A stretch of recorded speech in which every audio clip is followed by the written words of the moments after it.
applaud the mayor's bold, multi-pronged approach to keep our economy, infrastructure, and our families safe in the event of an earthquake.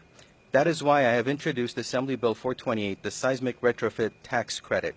The first step towards ensuring a safer Los Angeles and California is strengthening our most vulnerable buildings. A 5-year, 30% tax credit for safety upgrades to earthquake-vulnerable buildings is a proactive and fiscally smart approach to protecting our homes and saving lives. We know that there are over 1,500 concrete vulnerable buildings in just Los Angeles alone. Just one of these buildings collapsing in an earthquake puts one too many lives at risk. A tax credit will allow property owners to afford to make these vital safety upgrades to their property. The benefits to this tax credit are enormous. On average, $1 spent to reduce disaster losses provides the nation about $4 in future benefits. We need to act decisively to protect our state from senseless and preventable loss of life and property. AB 428 is a critical first step in developing the groundwork for the mayor's broader vision of keeping our infrastructure and economy intact in the event of a major earthquake.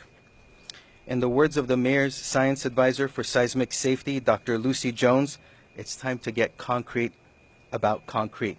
So the fact that a San Andreas quake is coming, not a matter of if, but is coming, the plan for retrofits is now. But the plan also requires mandatory retrofits of soft story buildings. For example, those apartment buildings that are held up over just a couple skinny posts, often carports, beneath the housing.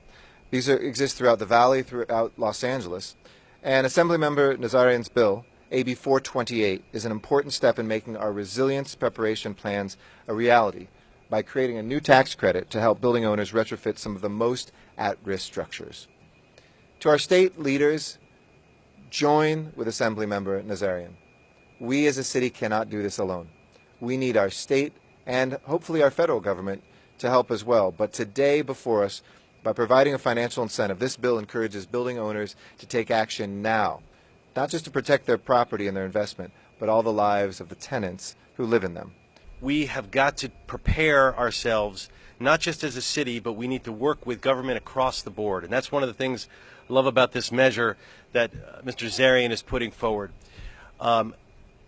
It provides a tax credit, and a really important tax credit for moving us forward. So it fits in hand in glove with the different initiatives that we have.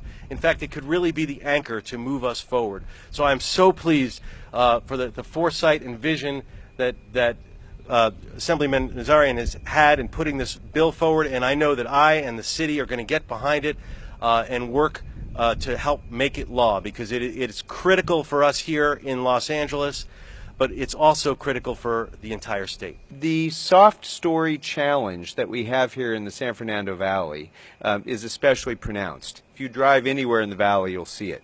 We've seen it, as the mayor mentioned, we've seen the ramifications of this in the Northridge quake and in the Sylmar quake. We all recognize the problem.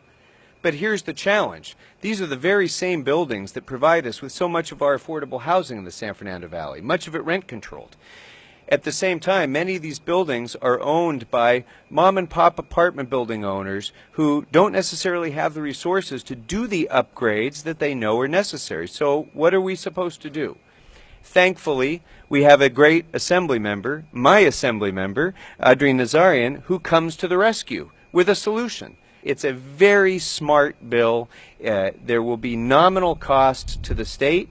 That cost to the state in foregone revenues will be more than made up for in new construction jobs, new revenues that come from that, investment in our infrastructure. It's a win-win solution that is a great investment in the future of Los Angeles. So please, join me in supporting AB 428.